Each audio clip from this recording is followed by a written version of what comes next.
तो आज हम शुरू करते हैं साइंस का पहला chapter that is chemical reactions and equations. So basically अपन लोग जो केमिकल रिएक्शन एंड इक्वेशंस जो हम शुरू करेंगे उसमें हमें करना क्या है। सो ये जो चैप्टर है ये किस बारे में है? Okay, let's start the chapter thoroughly.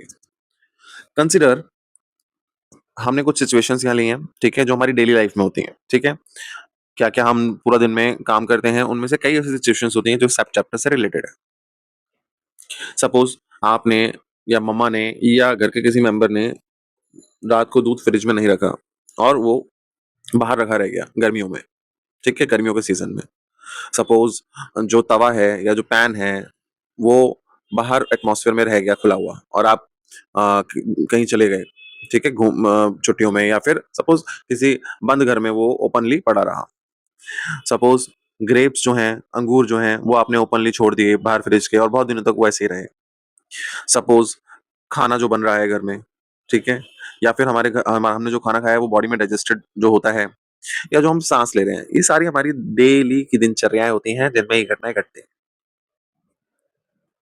अब इन सब सिचुएशंस में basically the nature and the identity of the initial substance have somewhat changed.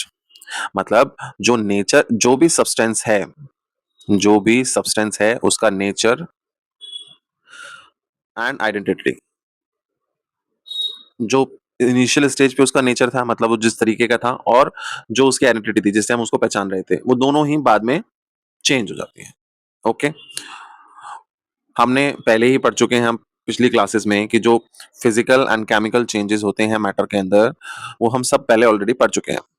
जब भी whenever a chemical change occurs, जब भी कोई भी केमिकल चेंज होता है, we can say that a chemical reaction has taken place। हम ये कहते हैं कि यहाँ पर केमिकल रिएक्शन हुई है। You may perhaps by wondering as to what is actually meant by chemical reactions, और ये chemical reactions है क्या? How do we come to know that a chemical reaction has taken place? और ये हमें कैसे पता लगता है कि यहाँ chemical reaction हुआ है? तो चलो इसके लिए एक एक्टिविटी करते हैं। ओके,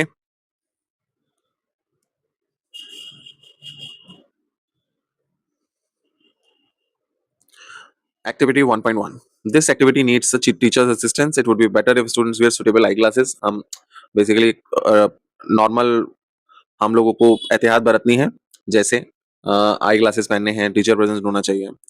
हमने क्या करा, clean a magnesium ribbon about 3 to 4 centimetre. एक मैग्नीशियम रिबन को हमने क्लीन कर लिया जो कि 3 से 4 सेंटीमीटर लंबा है।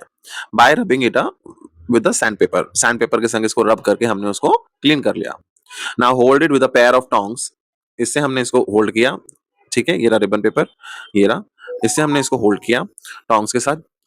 Burn it using a spirit lamp. ये हमारा स्पिरिट लैम्प है, इसको बर्न किया इस रिबन पेपर को और बर्नर, किसी भी बर्नर के साथ, and collect the ash so formed in a watch glass. और फिर जो इसकी राख है, ये जो नीचे गिर रही है ना, ये इसकी राख जो नीचे गिर रही है प्लेट में, हमने उसको कलेक्ट कर लिया जिससे कि हम इसको आगे आगे देख सकें।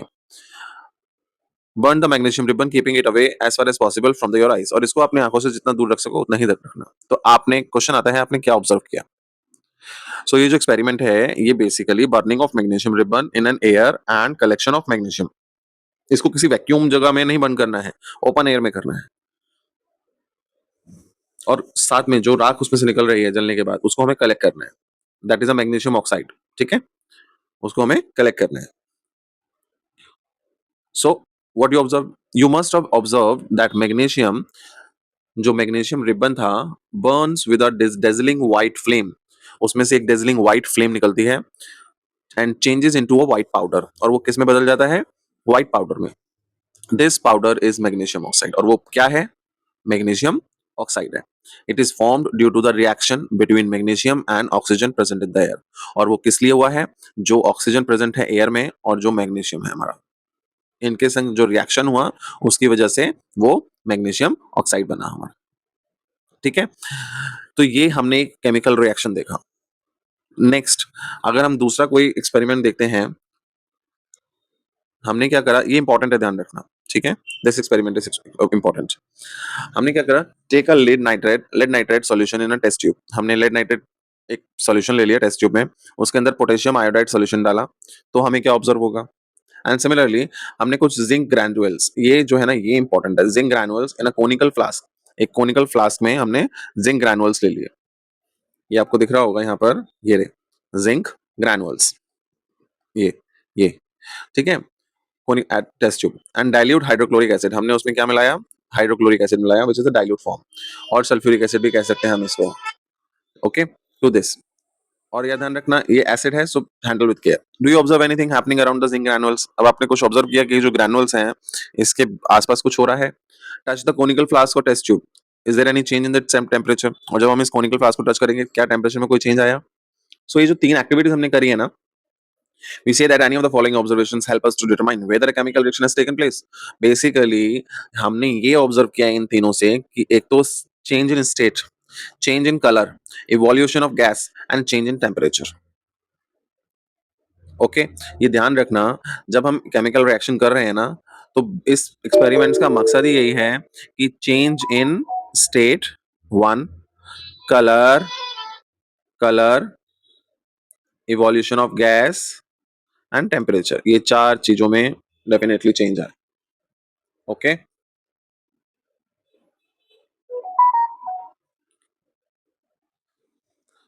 सो कभी कोई पूछता है आपसे कि कोई केमिकल रिएक्शन होता है तो क्या होता है, तो आपको बताना है एक केमिकल रिएक्शन जब भी होता है तो वी ऑब्जर्व, हमारी क्या ऑब्जर्वेशंस होती हैं, there is a change in state, there is a change in colour, evolution of gas and change in temperature. Okay, so this is the important point, कई बार क्वेश्चंस में पूछ लेता है। चलिए आगे बढ़ते हैं। So now the point is what is chemical equation.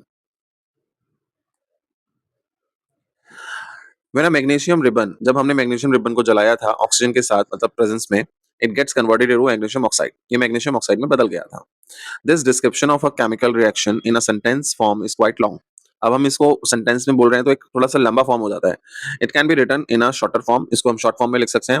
सो जो सिंपलेस्ट वे जो होता है वो होता है वर्ड इक्वेशन, वो होती है word equation.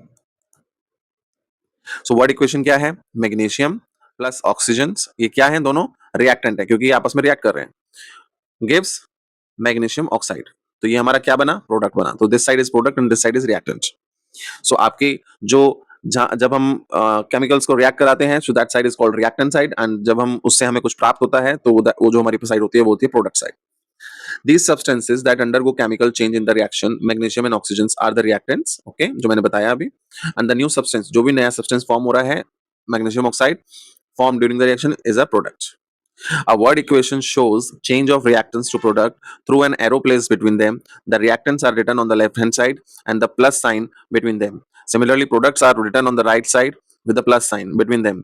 The arrow headed points towards the products and shows the direction of reaction. So, जब आपका reactants and arrow, this is called product. अगर आपके रिएक्टेंट्स 2 हैं तो 1 + 1, ठीक है, 1 प्लस सेकंड प्रोडक्ट, और उससे प्रोडक्ट अगर आपको सिंगल प्रोडक्ट मिल रहा है तो ऐसे लिखेंगे, और 2 प्रोडक्ट मिल रहे तो ऐसे लिखेंगे। So this is called a chemical equation.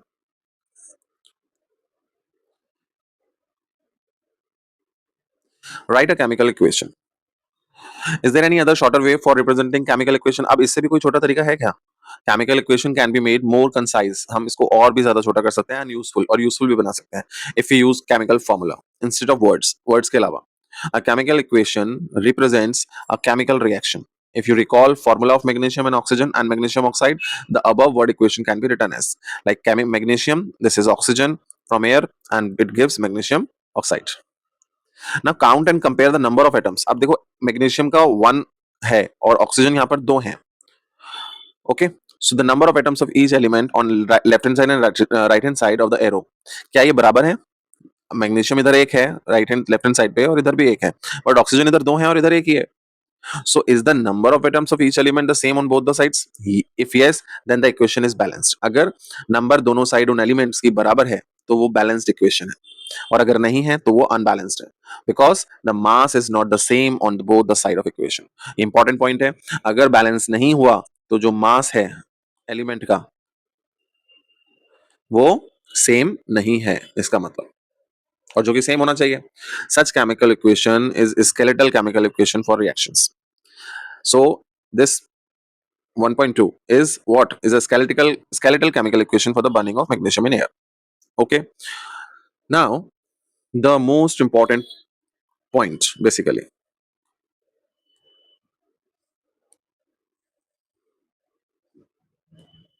So we are going to start the very important topic right now. Balanced chemical equation. ये एग्जाम पॉइंट ऑफ व्यू से पूछा जाता है. Very important. Okay. Recall the law of conservation of mass that you studied in class 9. Mass can neither be created. Law of conservation क्या कहता है? Law of conservation of mass क्या कहता है? Mass can neither be created nor destroyed in a chemical reaction. ये तो पता है ना आपको, जो आपने 9th क्लास में पढ़ा है, उसमें जो मास है वो ना तो क्रिएट करा जा सकता है और ना ही उसको हम डिस्ट्रॉय कर सकते हैं. That is the total mass of the elements present in the products of chemical reaction has to equal to the mass of the element present in the reactants. इसका मतलब केमिकल रिएक्शन के अंदर जो elements का मास है वो जो reactant side पे था वही हमारा प्रोडक्ट साइड पे भी होना चाहिए, because we can neither create it or not destroyed it as per the law of conservation of mass. So अगर हम दूसरे शब्दों में बात करें तो जो नंबर ऑफ एटम्स है ना एलिमेंट के वो सेम रहने चाहिए before and after chemical reaction. Important line. Number of elements जो हैं वो सेम होने चाहिए. नंबर ऑफ एटम्स जो हैं एक भी किसी भी एलिमेंट के वो दोनों साइड सेम होने चाहिए. Hence we need a balance skeletal chemical equation. इसीलिए हमें जरूरत पड़ती है स्केलेटल केमिकल इक्वेशन को बैलेंस करने की. चलो अभी एग्जांपल के तौर पे चलते हैं. अब हमारे पास एक ये केमिकल रिएक्शन है. हमने एक वाटर इक्वेशन पढ़ ली, ठीक है. Zinc plus sulphuric acid gives zinc sulphate plus hydrogen. जो एक्सपेरिमेंट किया था 1.3 दैट इज देयर. सो इस जो वर्ड इक्वेशन है इसको हमने अब केमिकल इक्वेशन के फॉर्म में लिखा. This is zinc, this is zinc. Sulphuric acid H2SO4, zinc sulphate ZnSO4 and hydrogen is H2. Okay. Now the point is number of atoms. अब इनके नंबर ऑफ एटम्स को काउंट करते हैं, क्या ये बराबर है? ध्यान से देखिएगा. पहले हम लिखेंगे एलिमेंट्स. ओके. यहाँ पर number of atoms reactant side, number of atoms product side. Zinc अपना कितना है इधर? ओनली 1 लिख दिया. इधर कितना है? ओनली 1 लिख दिया. It is equal. Now hydrogen कितने हैं इधर? 2. इधर कितने हैं? 2. चलो लिख दिया, बराबर है. नाउ सल्फर इधर कितना है? 1. इधर कितना है? 1. बराबर. ओके. अब तक की बात बिल्कुल सही है. अब आते हैं ऑक्सीजन पे. ऑक्सीजन इधर कितना है? 4. इधर कितना है? 4. बराबर. अब आप देखो इधर हाइड्रोजन, जिंक, सल्फर, ऑक्सीजन सब एटम्स इक्वल नंबर हैं. तो as a number of atoms of each element is the same. दोनों साइड सेम है. So this is called a balanced equation. ये क्या है? Balanced equation. Okay. Now the point is अब जरूरी नहीं हर एक इक्वेशन आपको बैलेंस मिले, है ना. So let us try a balance to balance the following chemical equation. अब हमने एक एग्जांपल के तौर पे एक बैलेंस इक्वेशन ले लेते हैं. That is Fe plus H2O, Fe3O4 plus H2. That is Fe is iron, okay, and this is H2O is water. Now आप क्या करोगे? स्टेप 1. ध्यान से देखना, ये पेपर में जरूर आता है, जरूर आता है. Okay. Now start. First step 1. To balance a chemical equation सबसे पहले बॉक्सेस ड्रॉ कर लो हर एक फॉर्मूला के आसपास, जैसे कि हमने इसमें करा हुआ है. ठीक है. Do not change anything inside the box. Box के बाहर अंदर कुछ भी चेंज मत करना. अब आता है स्टेप 2. अब जैसा हमने पहले एलिमेंट्स लिखे थे, यहाँ पर आपको 3 एलिमेंट्स दिख रहे हैं, आयरन, हाइड्रोजन एंड ऑक्सीजन. लिख लिया. Left side and right side मतलब रिएक्टेंट साइड और प्रोडक्ट साइड लिख लिया. Now count the numbers. पहला आयरन लेफ्ट साइड कितना है? 1. We have noted down 1. इस साइड कितना है? 3. नाउ हाइड्रोजन इधर कितना है? 2. सो हाइड्रोजन इधर 2 लिख दिया. ओके. इधर कितना है? 2. ओके. नाउ ऑक्सीजन इधर 1 है. ओके. इधर कितना है? 4. अभी इसमें सिर्फ हाइड्रोजन इक्वल है, बाकी के नहीं इक्वल है. तो अब चलते हैं इक्वल करने के लिए स्टेप 3 पे. It is often convenient to start balancing with a compound that contains the maximum number of atoms. ये ज्यादा आसान होता है अगर हम जब बैलेंसिंग को स्टार्ट करते हैं ना, तो जिसके पास ज्यादा नंबर होना उससे शुरुआत करें. It may be a reactant और अ प्रोडक्ट, कुछ भी हो सकता है. वो रिएक्टेंट साइड भी हो सकता है, प्रोडक्ट साइड भी हो सकता है. और इन क्राइटेरिया को यूज करके हमने क्या सिलेक्ट किया? Fe3O4, क्योंकि इसके पास आप देखो ज्यादा नंबर है. ऑक्सीजन के भी ज्यादा नंबर है, आयरन के भी ज्यादा नंबर है ना. तो पहले हम जब रिएक्शन में देखते हैं तो देखते हैं एलिमेंट्स नंबर ऑफ एटम्स किसके पास ज्यादा है, तो हम उसकी तरफ से शुरुआत करते हैं. इधर आप देखोगे 4 ऑक्सीजन है और 3 आपके आयरन है. अब इसको बैलेंस करने का क्या करना है हमें? सो पहले क्या करेंगे, सबसे पहला काम, initial atoms of oxygen, initial में कितने थे? 1 था, और प्रोडक्ट साइड में कितने थे? 4 थे। दिख रहे हैं ना ये 4, ये, और इधर कितने हैं? 1। तो पहले हम इसको इक्वल करेंगे, तो हम क्या करें, हम अगर H2O वाली साइड में 4 से मल्टीप्लाई कर दें, सो ऑक्सीजन के 4 हो जाएंगे यहाँ पर, और इधर तो 4 है ही ऑलरेडी, तो बैलेंस हो रहा है ना। सो हमने क्या करा, आप इधर देखना, इधर ये 4 हमने 4H2O कर दिया। सो अगर आप देखोगे तो 4 ऑक्सीजन के हो गए, और इधर भी 4 हो गए। क्लियर? चलो आगे बढ़ते हैं। पर साथ ही साथ ये भी देखो, ऑक्सीजन के तो 4 हो गए, मगर हाइड्रोजन के कितने हो गए? 8 हो गए, और इधर तो 2 ही थे, है ना। सो स्टेप 4 पे बढ़ते हैं। स्टेप 4 पे आप देखोगे, हम किसको कंसिडर करेंगे स्टेप 4 पे? आयरन और हाइड्रोजन, क्योंकि ऑक्सीजन तो बराबर हो गया, अब हाइड्रोजन और आयरन दोनों दोनों अनइक्वल हो गए हैं। तो हमने पहले देखा कि रिएक्टेंट साइड में हाइड्रोजन कितने हैं? 8 हैं, ये रहे, है ना। और इस साइड प्रोडक्ट साइड में कितने हैं? 2 हैं।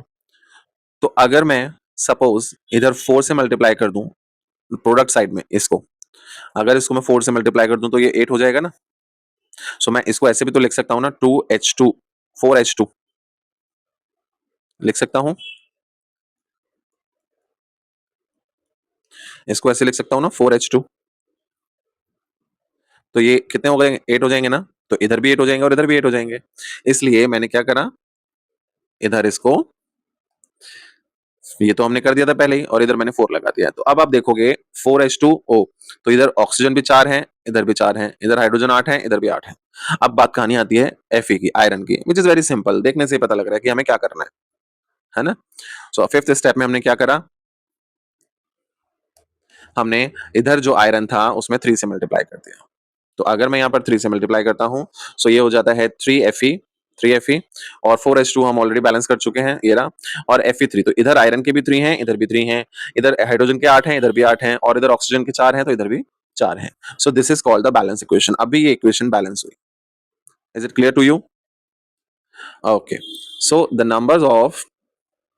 the numbers of atoms of elements on both sides are equal. This equation is now balanced. This method of balancing chemical equation is called hit and trial method. ये hit and trial method होता है, because हम accordingly देखते जा रहे हैं कहाँ कहाँ कमी है, और उसको फुलफिल करते जा रहे हैं। ठीक है। So step 7 is writing symbols of physical states, और फिर उसके बाद हम इसके फिजिकल स्टेट्स को लिखेंगे कि फिजिकल स्टेट क्या है। ये भी इंपॉर्टेंट है, ध्यान रखना, फिजिकल स्टेट लिखना, ये ध्यान रखना लास्ट में। ओके।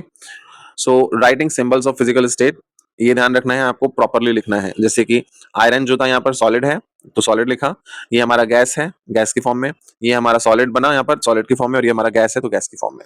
ये लिखना बहुत जरूरी है, इसका मार्क्स मिलता है, ध्यान रखना इस चीज को। Note that symbol gas is used with H2O to indicate, हमने आपका हो गया H2O तो वाटर है, सो गैस का हमने सिंबल इसलिए यूज किया to indicate that in this reaction water is used in the form of steam, क्योंकि हमने वाटर को कैसे यूज किया है? In the form of steam. Usually physical states are not included in chemical equation. Physical states include नहीं होते हैं chemical equation में unless it is necessary to specify them. जब तक हम उसको properly specify नहीं करेंगे. Sometimes reactions conditions such as temperature, pressure, catalyst, etc. ये भी conditions हम बीच में लगाते हैं. Temperature ज्यादा दे दिया, कम दे दिया, pressure ज्यादा लगा दिया, कम लगा दिया, catalyst add कर दिया. तो ये सब चीजें जब हम reactions में add करते हैं तो हमें वहां mention करना पड़ेगा. Like this is 340 atmospheric pressure. Like sunlight and in the presence of sunlight and chlorophyll, है ना। सो ये लाइट हमारा ग्लूकोज फॉर्म हो रहा है, सो ये हमें मेंशन करना जरूरी है अगर किसी रिएक्शन में ऐसा हम यूज कर रहे हैं, टेम्परेचर का या फिर प्रेशर का या फिर कैटलिस्ट का, तब हमारी वो पूरी की पूरी इक्वेशन बैलेंस कहलाएगी और प्रॉपर कहलाएगी। यूजिंग दीज इक्वेशंस अब हम आगे क्या बैलेंस कर सकते हैं, और try to balance the equation you know in your mind basically first, then step we can write ना, है ना। हम लोग स्टेप तो लिख सकते हैं कि हमने पहला स्टेप ये किया, दूसरा स्टेप ये किया, पहले स्टेप में हमने बॉक्स बनाया, दूसरे स्टेप में हमने जो जिसके पास ज्यादा थे उसके पास चले के जाके देखा, फिर हमने उसको बैलेंस करना शुरू किया। बट दिस प्रोसेस आप नंबर ऑफ रिएक्शंस ले लीजिए और उसको ना खुद अपने माइंड में एक बार कैलकुलेट करिए, अच्छा मैं इतने लगा दूंगा या इतने लगा दूंगा, तो या इतने लगा दूंगी या इतने लगा दूंगी, इधर इतने कर दूंगी, तो ऐसा हो जाएगा। वो ट्राई करिए, आपको बहुत ईजी पड़ेगा। सो this is the only first class right now. अगर इस क्लास से आपको कोई क्वेश्चंस पूछने हैं, अगर आपको इसके रिगार्डिंग कोई मटेरियल चाहिए, like number of chemical reactions चाहिए जिसको आपको बैलेंस करना है, एक्सरसाइज चाहिए to try at your home, so please let me know, DM me, and next class में मैं इसका नेक्स्ट टॉपिक स्टार्ट करूंगा, that is types of chemical reactions. Okay, so goodbye and thank you.